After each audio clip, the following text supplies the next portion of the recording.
मम ज्ञानतिमिरान्धस्य ज्ञानञ्जनशलाकया चक्षुरुन्मीलितं येन तस्मै श्रीगुरुवे नमः।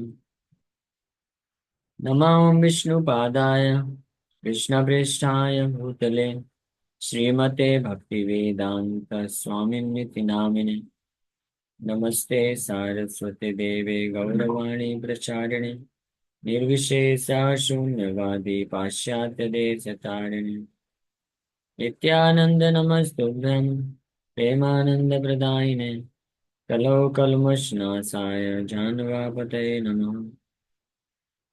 नमो महावदन्याय कृष्ण प्रेम प्रदायते कृष्णाय कृष्ण चैतन्य नामिने गौरतुसे नमः। जय श्री कृष्ण चैतन्य प्रभु नित्यानंद श्री अद्वैत गदाधर शिवासादि गौर भक्त वृंदा। हरे कृष्ण कृष्ण कृष्ण हरे हरे हरे राम राम राम हरे हरे। हरे कृष्ण। तो आप सभी भक्तों का हार्दिक स्वागत है आज के श्रीमद् भगवद गीता के चर्चा में। तो हम लोग चर्चा कर रहे हैं 6 चैप्टर, वर्ष नंबर 30, 30 नंबर श्लोक पे कल चर्चा किए थे। यो मां पश्यति सर्वत्र सर्वं च मयि पश्यति तस्याहं न प्रणश्यामि स च मे न प्रणश्यति। तो इसका इस श्लोक पे तात्पर्य पढ़ चुके हैं। इस श्लोक में भगवान वर्णन कर रहे हैं कि जो मुझे सर्वत्र हर जगह देख सकता है और सर्वम च मयि पश्यति, हर वस्तु या जीवात्मा को मेरे पे निर्भर देख सकता है, तो ऐसे व्यक्ति के लिए मैं कभी भी किसी भी क्षण न प्रणश्यामि, यानी उसके दृष्टि से मैं ओझल नहीं होता हूँ। I am always present before him. मैं हमेशा उसके सामने उपस्थित रहता हूँ, ना ही वो मेरे लिए कभी नष्ट होता है। तो किसके लिए? जो भक्त कृष्ण कॉन्शियसनेस, कृष्ण भावना भावित हो गए, ऐसे दिव्य चक्षु प्राप्त कर लेता है। दिव्य चक्षु के बल पे ही कोई व्यक्ति भगवान को सदैव हृदयेषु विलोकयन्ति, दिव्य चक्षु को प्रेमांजनि चुरित भक्ति विलोचनेना तो भी कहते हैं, जिसके बल पे वे जो भक्त होता है संत सदा एव हृदयेषु विलोकयन्ति, हर क्षण भगवान को हृदय में देख सकता है। यम श्याम सुंदरम अचिंत गुण स्वरूप, भगवान श्याम सुंदर जो अचिंत गुण और अचिंत स्वरूप है इनका, उनका दर्शन कर पाता है। तो at this stage Lord Krishna never disappears from the site of the devotee. उस स्टेज को प्राप्त करना हमारा लक्ष्य है। वो स्टेज को फुल कृष्ण कॉन्शियसनेस बोलते हैं। पूर्ण रूप से कृष्ण भावना भावित स्थिति है। जब कोई प्राप्त कर लेगा तो भगवान कृष्ण ऐसे भक्त के सामने हमेशा उपस्थित रहते हैं और वो भक्त हमेशा पूरी तरीके से भगवान की उपस्थिति को हर क्षण महसूस कर सकता है। वो भक्त भी भगवान के हमेशा साइड में, nor does the devotee ever lose sight of the Lord. And Lord Krishna never disappears from the sight of the devotee. Next श्लोक जो आज का श्लोक है, भगवान इस श्लोक में बोल रहे हैं, सर्वभूति स्थितम यो माम भजति एकत्वमास्थिता सर्वथा वर्तमानोऽपि स योगी मयि वर्तते। सच योगी, कैसा योगी? तो पूर्ण रूप से कृष्ण भावना भावित योगी है। ऐसे योगी की बात कर रहे हैं भगवान, जो यो माम पश्यति सर्वत्र, जो सर्वत्र हर जगह हर समय मुझे देख सकता है और हर चीज को कृष्ण से संबंधित होकर देख सकता है। ऐसे योगी की भगवान बात कर रहे हैं कि सच a Yogi who engages in the worshipful service of the super soul, knowing that I and the super soul are one, remains always in me in all circumstances। तो ऐसा सर्वभूत स्थितम यो माम, सर्वभूत स्थितम यानी हर जीवात्माओं में स्थित जो परमात्मा है। सर्वभूत स्थितम यो माम, मुझे जो कि सर्वभूत स्थितम हर जीवात्मा के हृदय में स्थित है, सिचुएटेड इन एवरीवन्स हार्ट। सर्वभूत, हर जो जीवात्मा है उनके हृदय में भी, और सर्वभूत भौतिक तत्वों के भी कण कण में परमात्मा के रूप में भगवान विद्यमान है। तो जिस प्रकार से देख सकता है, सर्वभूत स्थितम जो माम भजत एकत्व माँ स्थिता, भजती, वो भजन करता है, सर्व्स इन डिवोशनल सर्विस। भजती एकत्वम, इन वननेस आस्थिता। भजती एकत्वम का अर्थ है कि एकांतिक भाव से, यानी अन्य कहीं विचलित हुए बिना भगवान को ही उत्तम भक्ति के माध्यम से, यानी भगवान को ही सुख देने के चेतना के साथ, एकत्वम, in oneness with the supreme Lord, भगवान से एकत्वम होकर के। एकत्वम होने का अर्थ ये नहीं समझना चाहिए कि भगवान में विलीन होकर, क्योंकि अगर भगवान में एकत्वम करते यहाँ पे विलीन होना लेंगे तो फिर भजती कैसे करेगा, सेवा कैसे करेगा। सेवा करने के लिए तो दो व्यक्ति होना चाहिए ना। अगर भगवान में विलीन हो गया तो फिर सेवा नहीं कर पाएगा। इसलिए एकत्वम का अर्थ यहाँ पे ये नहीं समझना चाहिए कि भगवान में जाके विलीन हो जाना। बल्कि एकत्वम का अर्थ क्या है, एकांतिक भाव, यानी एक भाव, भगवान का जो भाव है उसी भाव को पकड़ के सेवा करना, भगवान की इच्छा अनुरूप, यानी भगवान को सुख आनंद देने के लिए, जिसको उत्तमा भक्ति बोला गया है। अन्याभिलाषिता शून्य, अन्याभिलाषिता शून्य कर देना, यानी कोई अन्य अभिलाषा नहीं, दो तीन चार पांच अभिलाषा नहीं, एक ही अभिलाषा। तो एकत्व मतलब एक अभिलाषा, वो क्या है, कृष्ण अनुशीलनम, भगवान कृष्ण के अनुशीलन, यानी भगवान कृष्ण को कैसे सुख मिलेगा, आनंद मिलेगा, उसको उत्तम भक्ति बोलते हैं। और यहाँ पे ऐसा योगी जो है, सर्वभूत स्थितम जो माम, हर जीवात्मा में परमात्मा के रूप में उपस्थित मुझे, भजती, सर्व्स इन डिवोशनल सर्विस, एकत्वम, इन वननेस, मेरा सेवा करता है एक होकर के, या मेरी भावनाओं से एक होकर के, मुझसे एक हो नहीं होता है। एकत्वम आस्थिता, आस्थिता, एकत्वम आस्थिता, तो आस्थिता भी ये सूचित करता है कि उसका अपना स्थित रहता है, स्थिति रहती है ना। यानी उसका अस्तित्व बना रहता है जीवात्मा का, भगवान में जाके विलीन नहीं हो जाता है। अगर एकत्वम का अर्थ को ये लेगा कि भगवान में जाके विलीन हो गया, अस्तित्व खत्म हो गया, तो फिर भगवान ये उसके एकत्वम के पहले भजती इस्तेमाल कर रहे हैं, एकत्वम के बाद आस्थिता इस्तेमाल कर रहे हैं, तो फिर ये निरर्थक हो जाएगा ना। तो भजती ये सूचित करता है कि भगवान का सेवा करता है, सेवा करने के लिए अपना अस्तित्व बना के रखना पड़ेगा। भगवान में विलीन हो जाएगा तो सेवा कैसे करेगा, खुद ही भगवान बन गया तो कैसे सेवा। और दूसरा, भजति एकत्वम आस्थिता, आस्थिता मतलब बीइंग सिचुएटेड, स्थित होकर के, एकत्वम में स्थित होकर के, जब स्थित है तो इसका मतलब उसका अस्तित्व बना हुआ है, अस्तित्व खत्म नहीं हुआ है। बेल से कंफर्म भी हो गया है, अभी बेल बज गया। तो आस्थिता भजति एकत्वम आस्थिता, अपनी अस्तित्व में स्थित होकर के भगवान का सेवा करता है, लेकिन एकत्वम भाव से, मतलब इन वननेस। और कब कितना करता है, सर्वथा वर्तमानो अपि, इन ऑल रिस्पेक्ट, सर्वथा, यानी सर्वावस्था, सर्वकाल, ये दोनों चीज आ जाती है। सर्वथा मीन्स सर्वावस्था, हर हर परिस्थिति में, और सर्वकाल, सर्व अवस्था, वर्तमान हो, अपि सारी अवस्थाओं में, सारे काल में स्थित होते हुए भी, वर्तमान हो अपि being situated in spite of स योगी मई वर्तते, ऐसा योगी मुझ में ही रहता है। हाँ, मुझ में ही रहता मतलब उसका चेतना हमेशा भगवान में लगा रहता है, ये समझना चाहिए। तो मायावादी लोग ये सब श्लोकों को बहुत ही बेकार तरीके से एक्सप्लेनेशन करते हैं, जो कि उचित नहीं है। मई वर्तते, मुझ में हो जाता है, इसका अर्थ है भगवान में विलीन हो गया, ये सब नॉनसेंस। सहयोगी मई वर्तते, वो मुझ में ही रहता है, मुझ में ही रहता है मतलब अपने अस्तित्व को भगवान में जाकर के विलीन नहीं हो जाता है। मुझ में ही रहता है मतलब मेरे सिवा और कुछ नहीं जानता, ये इसको बोलते हैं। जैसे अहम भक्ता पराधीना न मे स्वतंत्र ही ध्वजा, साधु हृदय महिमा मह्यम, साधु नाम हृदय तो हम, भगवान नारायण भी अम्बरीश महाराज को ही बोले कि अम्बरीश, दुर्वासा मुनि को बोले कि अम्बरीश जैसा जो मेरा शुद्ध भक्त है, ऐसे साधु के हृदय में मैं रहता हूँ, और साधु मेरे हृदय में रहता है। तो अगर ऐसी, तो मायावाद अगर लेंगे तो दोनों का अस्तित्व भी मर्ज हो गया, नहीं? दोनों अलग अलग भी तो है ना।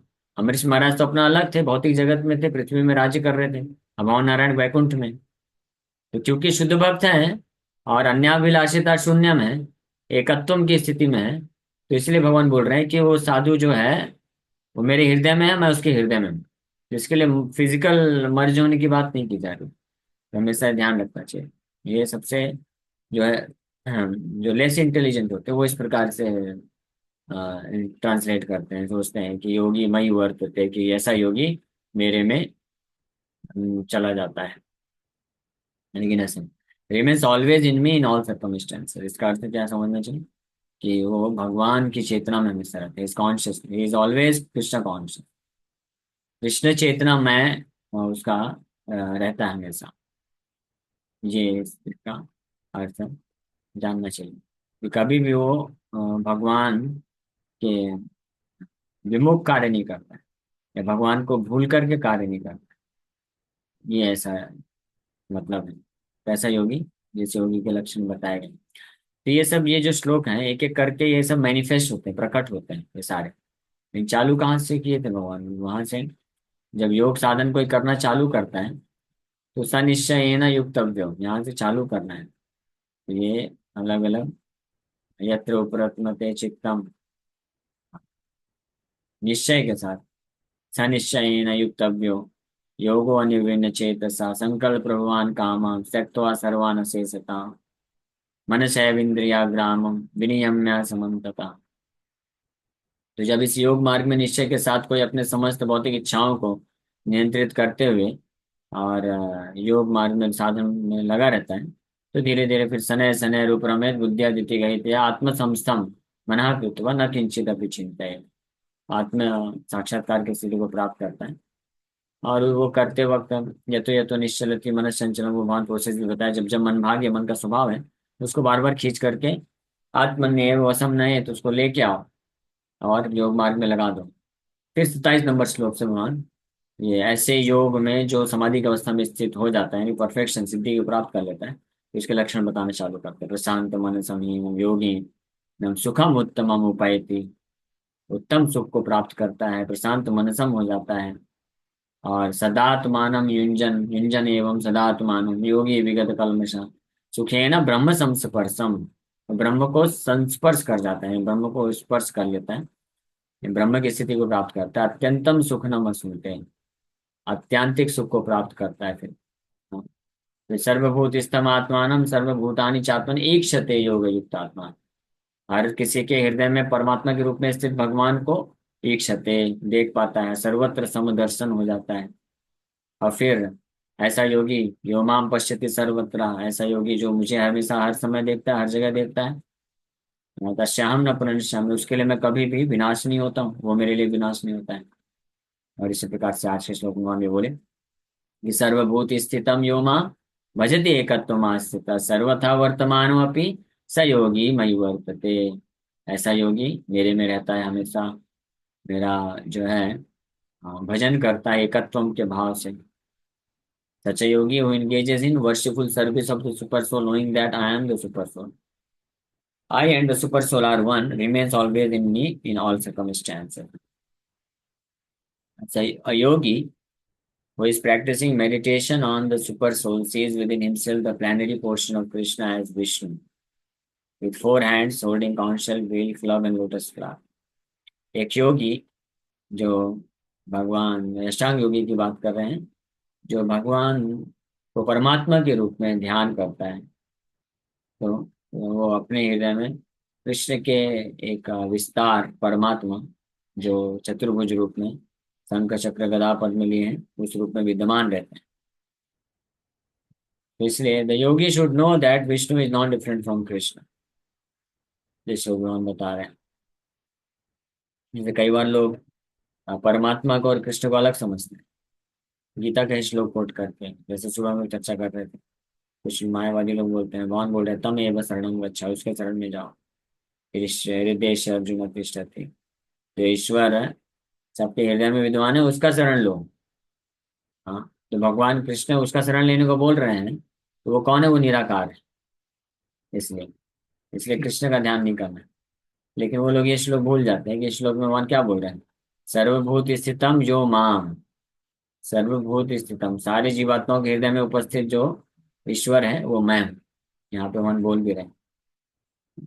So Krishna in this form of super soul is situated in everyone's heart. भगवान कृष्ण, और 15वें अध्याय में भी भगवान कंफर्म किए हैं, जो ईर्ष्या रखते हैं कृष्ण के प्रति अननेसेसरी वो आर्गुमेंट करते हैं, उनको कुछ मालूम नहीं रहता। 6 चैप्टर में श्लोक में भगवान बोल रहे हैं, और 15वें अध्याय में भी भगवान क्या बोलते हैं।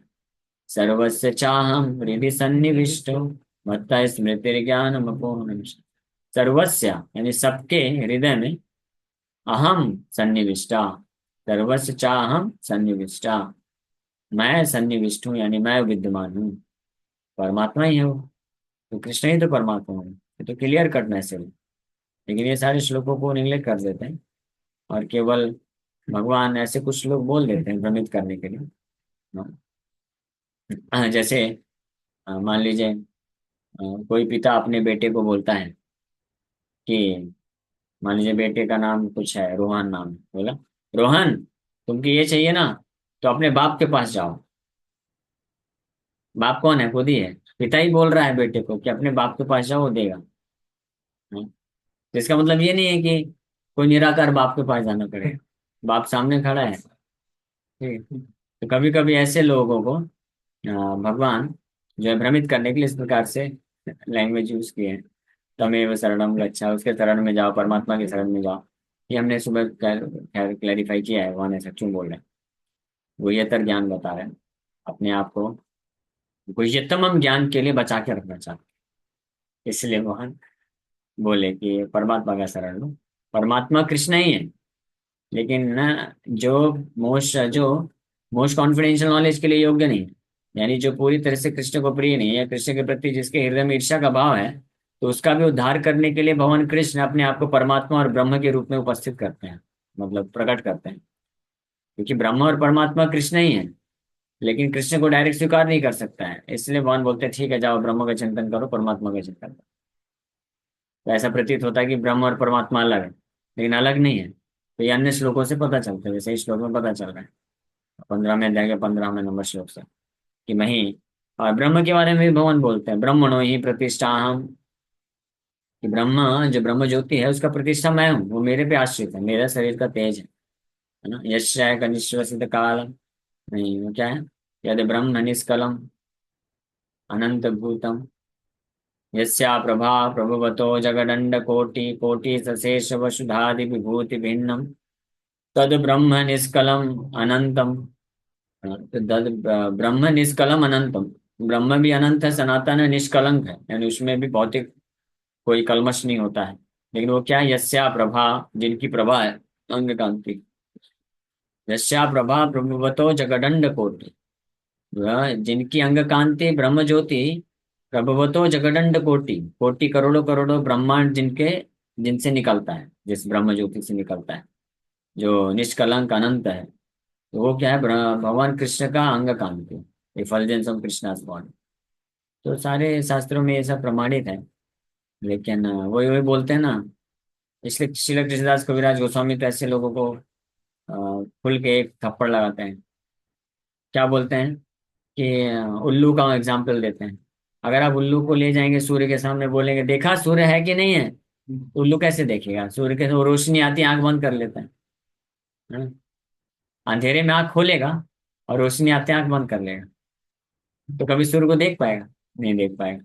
उसी प्रकार से जो कृष्ण के प्रति ईर्ष्या रखते हैं, मायावादी होते हैं, तो जहाँ पे रोशनी है, जहाँ पे स्पष्ट सब कुछ पता चलता है, कृष्ण परम भगवान है, कृष्ण सबके स्रोत है, वहां पे आंख बंद कर लेते हैं, कान बंद कर लेते हैं। हाँ। और जहाँ पे थोड़ा सा कॉन्फ्लिक्टिंग कॉन्फ्लिक्टिंग है नहीं, भगवान भी उनको भ्रमित करने के लिए, उनको कॉन्फिडेंस देने के लिए कुछ लोग ऐसे बोलते हैं, ये शास्त्र में ऐसे भी श्लोक हैं। तो समझना चाहिए वो सारे श्लोकों की रचना की है वेद व्यास जी ने, या भगवान कृष्ण बोलते हैं ऐसे असुर लोगों को भ्रमित करने के लिए, ताकि उनका भी धंधा चलता रहे। नहीं तो वो पूरी तरह से शास्त्र को छोड़ देंगे तो फिर नरक में चले जाएंगे। तो इसलिए कम से कम कुछ तो पालन करें। चलो ब्रह्म को पालन करो, ब्रह्म को निराकार, ब्रह्म को श्रेष्ठ मानते करो, मुझे मत मानो। कम से कम आध्यात्मिक चिंतन तो करेगा, भौतिक जगत की भौतिक इंद्र तृप्ति आसक्ति को छोड़ करके आगे तो बढ़ेगा। उसी प्रकार से कई पुराणों में किसी अन्य देवी देवताओं को श्रेष्ठ बताया गया है ना। कुछ लोग आर्गुमेंट करते हैं कि शिव पुराण में शिव जी को भगवान बताया गया। हाँ, तो इसलिए बताया गया है क्योंकि जो आसुरी प्रवृत्ति के लोग होते हैं, ईर्ष्यालु प्रवृत्ति के लोग होते हैं, तो वो पूरी तरह से धर्म को छोड़ ना दें। तो क्योंकि नारायण को स्वीकार तो कर नहीं सकते, कृष्ण को स्वीकार कर नहीं सकते, ईर्ष्या है, सात्विक तरीके से पूजा नहीं कर सकते। तो भगवान शिव, हाँ, अपने कैटेगरी के लगते हैं उनको। तो वो सोचते हैं कि शिव जी भी देखो अघोरी हैं, हम भी अघोरी हैं, अपने बिरादरी का। तो इसलिए उनको कॉन्फिडेंस देने के लिए कि भगवान शिव परम भगवान है, पूजा करो उनका। नहीं तो कैसे उनको श्रद्धा कैसे मिलेगी। भगवान गीता में भी इस बात को बोलते हैं कि जो अन्य अन्य देवताओं का पूजा करता है, तो उनको पूजा करने की श्रद्धा मैं देता हूँ। उस श्रद्धा के बल पे वो उनको परम मान करके पूजा करते हैं, नहीं तो पूजा कैसे कर पाएंगे, पूजा ही नहीं कर पाएंगे। हाँ। तो ये जो है महत्वपूर्ण चीज है, ये कार्य जो किया गया है। वेद व्यास जी एक पुराण में इसको स्पष्ट लिखते हैं कि अन्य कुछ तमोगुणी पुराण है, उसमें मैंने अन्य देवताओं को ही भगवान बताया है। इसका कारण यही है ताकि उनके जो वर्शिपर हैं, उपासक हैं, उनको श्रद्धा मिले और वो उसको कंटिन्यू करके आगे बढ़ सके। तो इसलिए वैष्णवों को उन सब स्टेटमेंट से भ्रमित नहीं होना चाहिए, पूरा कंप्लीट पिक्चर देना चाहिए, देखना चाहिए। और शास्त्र के भी कैटेगरीज होते हैं, कुछ लोअर शास्त्र होते हैं, फिर उसके ऊपर होते हैं, फिर उसके ऊपर होते हैं। और हाईजेस्ट जो सर्वश्रेष्ठ शास्त्र होते हैं, भक्ति शास्त्र कहलाते हैं, भागवत हो गया, ये हाईजेस्ट है। इसलिए वो जो है पूर्ण रूप से प्रमाण प्रदान करता है। So Krishna in this form of super soul is situated in everyone's heart. Furthermore, there is no difference between the innumerable super souls present in the innumerable hearts of living entities.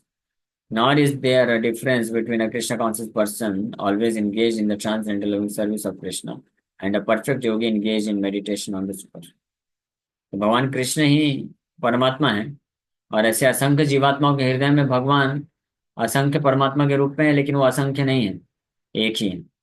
अद्वैतम Achyutam अनादिम अनंत रूपम। हालांकि अनंत रूप में प्रकट हुए हैं, लेकिन है अद्वैतम, एक ही, one without a second. उसी प्रकार से जो कृष्णा कॉन्शियस पर्सन है, यानी कृष्ण भावना भाव एक भक्त है, और जो परफेक्ट योगी जो परमात्मा को दर्शन करता है, उन दोनों में भी कोई अंतर नहीं है, क्योंकि वो एक ही परम भगवान कृष्ण को देखते हैं। तो आध्यात्मिक स्तर पे कोई अंतर नहीं है, लेकिन रस पे अंतर है। जो कृष्ण कॉन्शियस डिवोटी है, कृष्ण भावना भावित भक्त है, वो भगवान के साथ बहुत इंटीमेट है। हाँ, इंटीमेट मतलब घनिष्ठता ज्यादा है। और जो योगी है वही कृष्ण को ही ध्यान कर रहा है 24 घंटे परमात्मा के रूप में, कोई अंतर नहीं है, लेकिन उसका घनिष्ठता नहीं है। तो इसलिए अंतर नहीं है। हाँ, परफेक्ट योगी, और इसलिए जो कृष्ण कॉन्शियस पर्सन है, कृष्ण भावनाभावित भक्त है, जो 24 घंटे कृष्ण का सेवा करता है, चिंतन करता है, नाम जप करता है, तो वो उसी प्रकार से परफेक्ट है जिस प्रकार से कोई योगी हजारों वर्षों तक तपस्या करने के पश्चात ध्यान में लगा है, 24 घंटे परमात्मा का दर्शन करता है, सेम चीज। The yogi in Krishna consciousness, even though he may be engaged in various activities while in material existence, remains always situated in Krishna. इसलिए जो योगी कृष्ण भावनाभावित योगी है, हालांकि अनेकों प्रकार के कार्य में व्यस्त है, लेकिन वास्तव में वो क्या है, हमेशा कृष्ण में है। इसको भगवान खुद इसी अध्याय के आखिरी श्लोक में कंफर्म करेंगे। दिस इज ऑल्सो कंफर्म इन भक्ति रसामृत सिंधु अक्षर रूप गोस्वामी, जिसमें रूप गोस्वामी बोलता है, निखिलास अपनी अवस्थासु जीवन मुक्ता स उच्यते। निखिलास अपनी अवस्थासु मतलब भौतिक संसार में रहते हुए अनेकों प्रकार के कार्य करता है, लेकिन यह यस्य हरेर दास से कर्मणा मनसा गिरा, अपने कर्म मन और वाणी से जो हरेर दास से भगवान हरि का दास है, जिनका सेवा करता है, तो पूरे जगत में निखिलास हो भी अवस्थासु, वो जीवन मुक्ता से उच्चते, उसको मुक्त मानना चाहिए।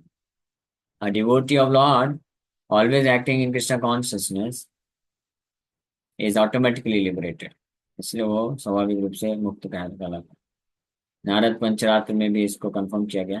दिक् कालादि अन्ववच्छिन्ने कृष्ण चेतो विधाय च तन्मयो भवति क्षिप्रम जीवो ब्रह्मणि योजयेत्। तो समय भी हो गया, आधा पर्पल बचा हुआ है, इसको कल फिर चर्चा करते हैं। ओके, किसी वक्त का कोई प्रश्न है क्या? पूछ सकते हैं। हरे कृष्णा कृष्णा कृष्णा हरे हरे, हरे राम हरे राम, राम राम हरे कृष्ण।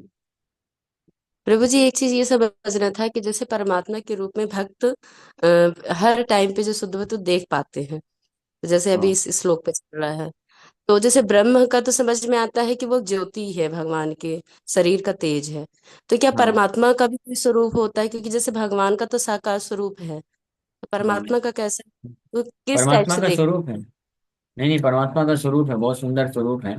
शंख चक्र गदा पद्म लिए हैं, पीताम्बरी धोती पहने हैं, और पूरा गार्लैंड पहना है। ये पूरा स्वरूप का दर्शन करता है परमात्मा का भी योगी। लेकिन बस उसमें दिक्कत क्या है, दिक्कत नहीं है, मतलब वो भी पूरा कंप्लीट नहीं, क्योंकि वो परमात्मा को बस दर्शन करता है दूर दूर से, बस हाय हेलो नहीं कर सकता है ना, या उनको जाकर के हाँ सेवा नहीं कर सकता है।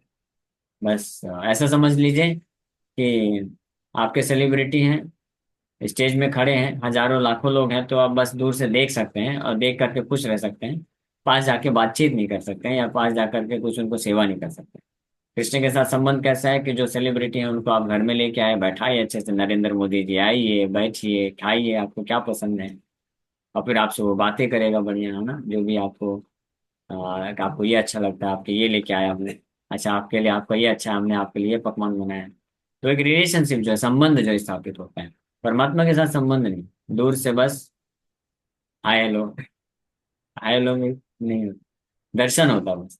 तो योगी बस वो दर्शन कर करके वो संतुष्ट रहता है, देखता रहता है, अच्छी बात है। लेकिन जब वैष्णव का संग मिलता है तब वो जानता है कि परमात्मा की लीलाएं भी होती हैं कृष्ण के रूप में।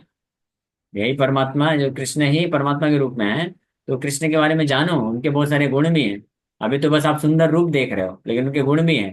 वो नटखट लीलाएं भी करते हैं, है ना, यहाँ तक कि रास लीला तक भी करते हैं, वात्सल्य लीला भी करते हैं, साक्ष्य रस की लीलाएं करते हैं। इस प्रकार से फिर वो आगे बढ़ता है। तो इसको ये समझे कि परमात्मा आंशिक होता है, सिर्फ एक पर झलक जैसे, या परछाई ही कह ले भगवान हाँ की। हाँ, आंशिक रियलाइजेशन ही आंशिक साक्षात्कार बोला जाता है। ब्रह्म जो है फर्स्ट स्टेप का साक्षात्कार है, उससे ऊपर है परमात्मा, क्योंकि ब्रह्म में तो आकार भी नहीं है, स्वरूप का भी दर्शन नहीं होता है। केवल जो है निष्कलंक अनंत ब्रह्म सनातन ब्रह्म है, यही बस दर्शन होता है या रियलाइज होता है।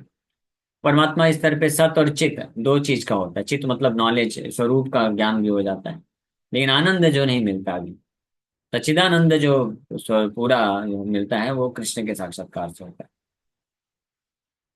ठीक है।